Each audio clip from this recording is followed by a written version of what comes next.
Welcome everyone. We will be talking about developing psychometric model in this short and sweet video.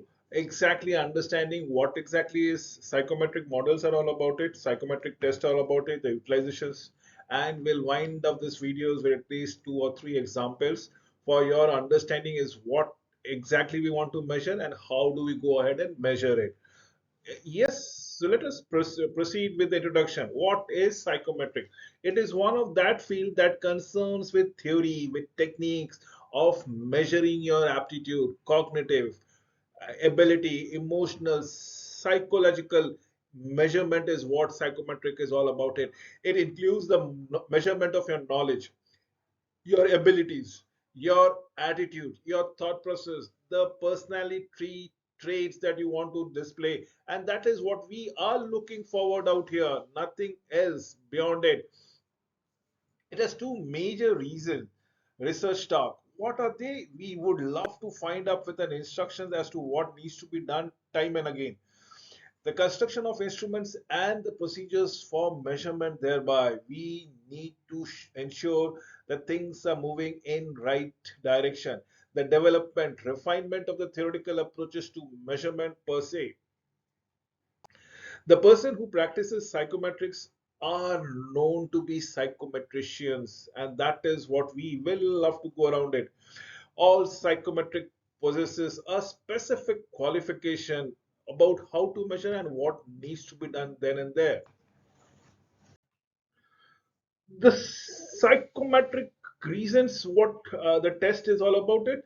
Let us proceed with the psychometric test and give you an understanding and a brief overview of what needs to be done and how it is to be executed time and again. So personality assessment provides a measure of how individual work with people, how they approach with their tasks, they communicate and approach changes thereby and deals with stress. This is psychometric test is all about it. It's a personality assessment that provides an individual basis for understanding how the individual will be dealing with people, with their talks, with their communication, with their situation, and how does he or she deals under duress, under stress. When an organization uses psychometric tests to match an individual's skills to the job requirement, the person will learn much quicker. The person will be much more satisfied. The person will be achieving a higher echelon of status in the society, or in short, will be more successful. Remember, he or she needs to be staying in that job, and which is not a big deal because he or she is proficient in handling come what may the situation, the tasks, the technology, the people, and so on and so forth. Person performance in short is the benchmark of his behavior. His or her performance will tell volumes about the behavior and the way he or she carries himself or herself. Behavior is the way that the person act, the person react. For example, you dislike something, you like something, you're comfortable with something, you are ecstatic about something, you are apprehensive of certain things. And this something can be adjected, adverb anywhere in an industry, in a company, in a person, in a type of personalities that comes around it. So that is what his behavior is all about.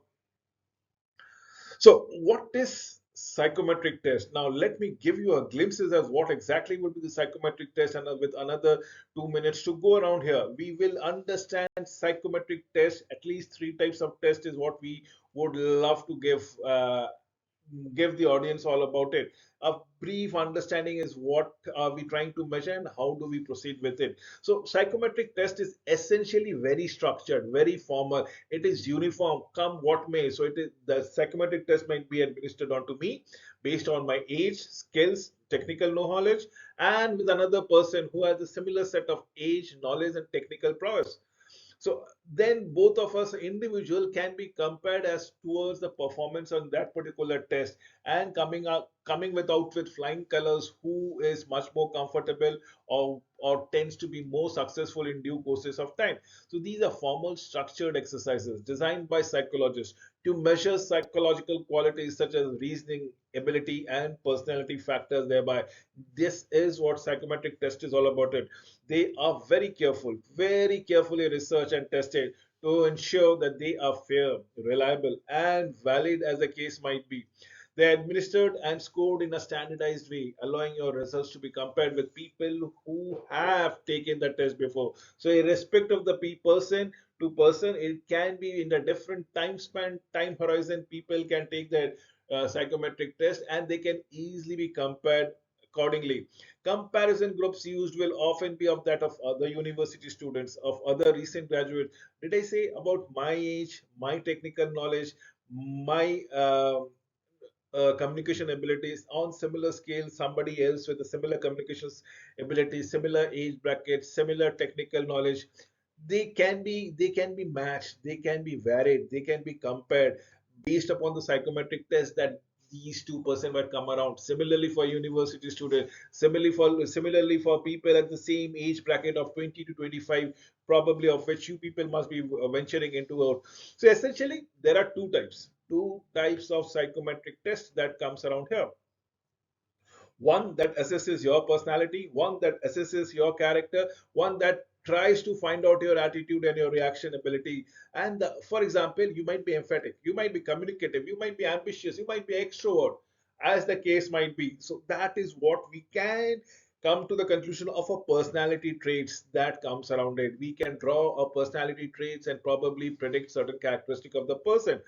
Remember, this is an inherent characteristic and not the physical characteristics we are trying to predict. The second kind tends to be longer, a bit tad difficult, if I may say so, and which assesses your reasoning and cognitive ability, your thought process, and how do you process all the data that has been provided to you. Now, that is what cognitive ability is all about. It. For example, the question that may be asked is how good you are at things such as words, such as numbers, such as problem solving or spatial awareness. Spatial awareness is awareness of the space constraint, time constraint. If you have to go from one place to another place, how much time can it be taking place? If you want to go around anything that comes around every now and then, as on when on basis, you should be saying it. Please come down. The sometimes and the employer will have to tailor this according to the job. The tests are usually done online, and most tests are multiple choice orientation that needs to be understood time and again. So, how do employer use them? Employers use them by venturing and totally telling it out as to what they will be looking for a new recruit. Now, new recruit, if you recruit them up and they turn up not so good, it becomes a lose-lose situation for them. Why? Because during recruitment, you have already spent some money behind them.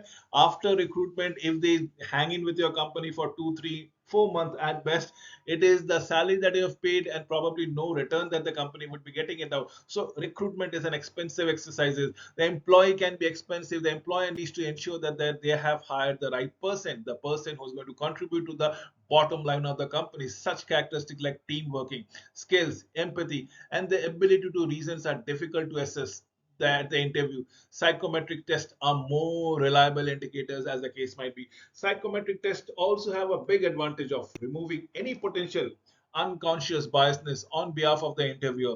All applicants, whatever the race, their gender or ethnicities, are judged at exactly the same criteria, which make the processes fairer to everyone as on when on basis. This is what we will be looking forward to it. Type of psychometric test will come to it. We have the personality test that I've already said to you. Try to determine the characteristics accordingly, and the aptitude and ability test, which will be followed just in a moment's time. And these together in twice in conjunction will be known as psychometric selection test, as the case might be. I'm sure all of you would have understood what it comes across with it. Now is the time where you need to understand there is something that is no clear cut winners or clear cut losers in psychometric tests. We are just rating everybody. There is nothing called qualification or a pass marks. There is nothing called a fail marks uh, and a ecstatic marks altogether. It's a range that will be specified out of the psychometrics test if a person undergoes about it. It is all about job fit. That means you are good for one particular job. doesn't mean you are going to excel in that job, probably, or probably if you are being designated not as a job fit, that doesn't mean that you cannot excel in another different jobs of altogether.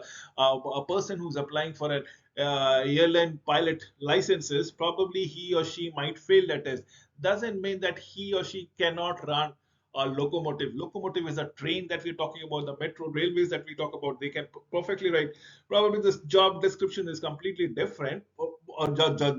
Job description is more or less same, but specification wise, people fail altogether. So it's all about job fit. Remember, psychometric test is not a pass or fail syndrome that comes around it. There is a job for everyone. HR task is to find candidate to find the fit the role of the job, and that is what we are looking for it. Psychometric tests are based on assumption. Past behavior is the best predictor of the future behavior. Yes, this is truly said. The psychometric test is based on assumption. Past behavior is the best predictor of the future behavior. What if, how have you conducted yourself is most likely will be telling it to you how will you conduct yourself in future, and that is what we will talk about it. Allow me to give you the personality questionnaires for you to understand these attempts to find out how you behave in a working environment. Working environment, what motivates you, or should I say what demotivates you, what works you, what you and how you work with others. There are no right or wrong answers in these types of tests. They are typically take the form of questions with two or more answers, although you may agree with more than one answer. Are you and you are asked to choose one, which one will you prefer the most? And that is what is important. This is your personality motivation questionnaire that comes around here. You need to identify it. Then comes the ability and attitude test. These are generally test your ability to reason, to think logically, rather than the specific skills related to the role. They usually take the form of multiple choice questionnaire, but this time with definite right and wrong answer. Definite right ability. This tells your job knowledge. Do you know the job? Do you know the task? Do you have a proper understanding of the gamut of the things that you are going to handle around? These time tests are often time and probably may test your numerical, verbal, logical ability. So allow me to give you example of a verbal ability. So, which of the phrase given below each sentence should replace the phrase printed in bold, BOLD? Something that I want to go around it. Bold type to make it grammatically correct. This is the one which has been built in into bold. I have underlined it for your understanding. If the sentence is correct, mark it as E as the answer. Let's say the sentence is the small child does whatever his father was done.